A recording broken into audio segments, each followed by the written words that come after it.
قصه غریب بچه پر از مطب.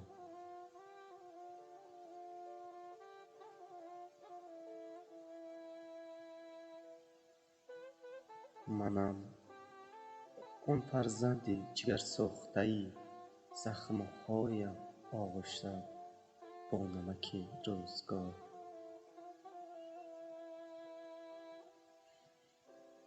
من آن غریبی که در ملک بیگانه برای به دست آوردن رزق و روزی آواره شده، از تقدیری تلخ و سرنوشتی پر از درد و غم داشتم. گاهی از زندگی بیزارم. منم فرزندی بسیری سیله‌ای دستان آچمه ندیدم، بسیری پند و نصیحت او را نشنیدم، بسیری کنار او ننشستم، بسیری چهره زیبای او، نگاهی گرم چشمان او را ندیدم. اوچه جان،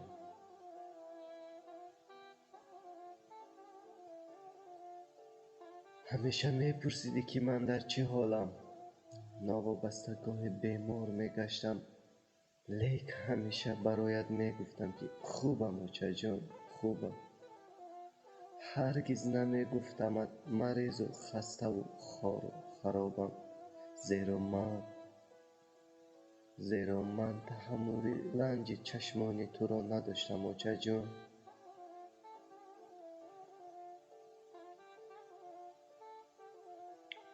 اوچه جان، خبری مرگ ناگهانی تو را فهمیده دلم را پاره کرد و نفسم را تنگ و چشمانم را با شب پرنم کرد.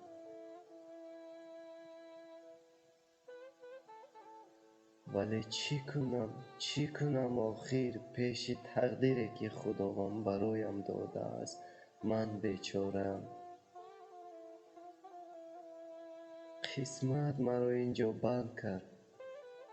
روز مرگت نتوانستم آمده که آمده با تو الوداع بگویم اوچه. غریبی نگذاشت تابوت اوچمه ببینم. یک بار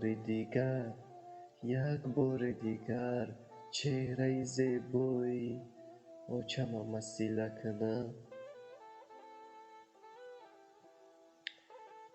آه تقدیری تلخ و سرنوشتی شوم. من از تو تا به کجا گیره کنم.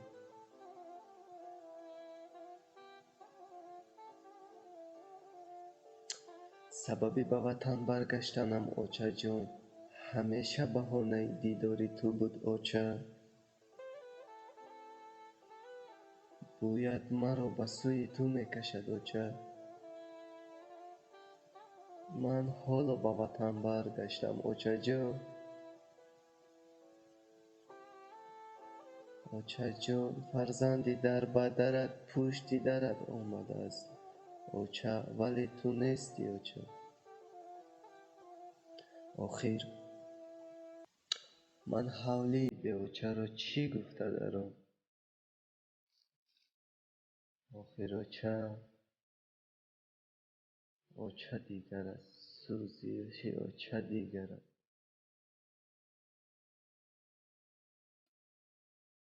حولی و با مادری اوچه دیگر است. اوچه لخت جیگرم، از این بس دیگر نیستی در برم اوچه.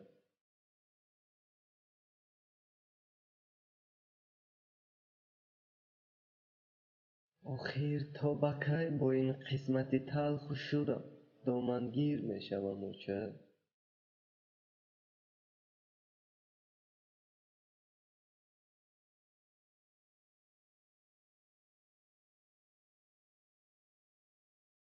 اوچه جان، اگر کنارم میبودی شاید این زمان دلم اینقدر پرالم و چشمانم پرنم نمیبود.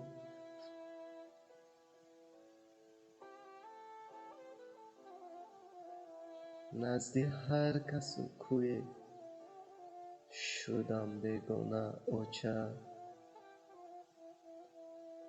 این خانه شده است به مثل ماتم خانه، به تو یتیمی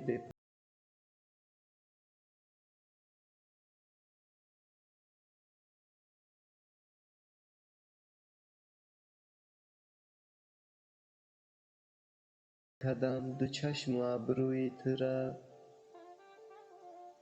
من یاد کردم چهره چون ماه تو را اوچه.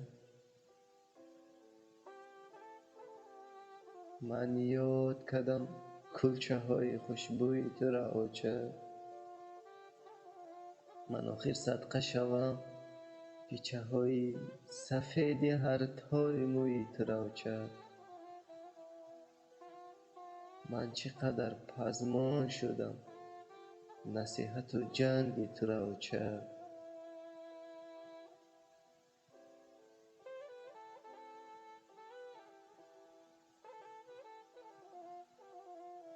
اوچه جان بالای کت حولی زیر سایه بید با همسایه ها نشستن غنیمت بود اوچه. بالای زانوهایت خواب کردن هایم غنیمت بود اوچه. با مهر مرا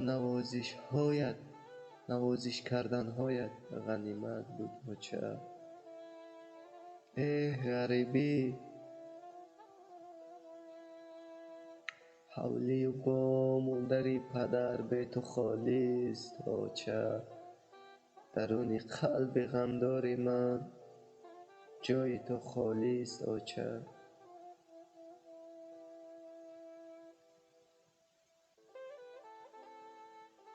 زمین و آسمان من راضیم از تو، ولی تو از من آیا راضی رفتی ای اوچه جان؟